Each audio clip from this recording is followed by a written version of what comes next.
But it's not something Atletico Madrid can't do. So is it exactly where they wanted? No, that's not exactly where they wanted. I think they would have been much happier with a draw, much happier with a win, which would have been probably improbable, but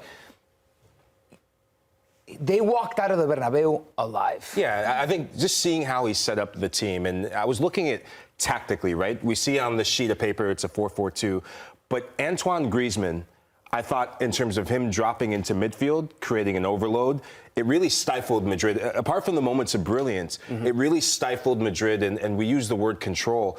He set out his stall to say, if we can get the bonus of a result, we take a result, right? We take a 1-0 if we can.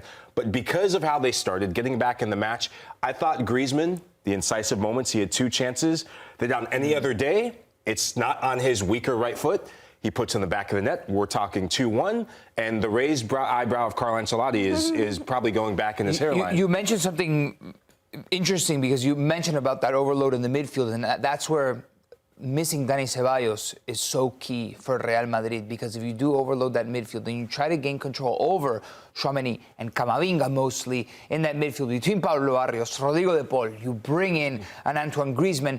That's where Atletico Madrid is going to try to control the game. And to be honest, with Luka Modric, I think you gain a little bit more possession, but overall, at this point, not so much control later in the second half. That's where Atletico Madrid, they need to make the most out of that.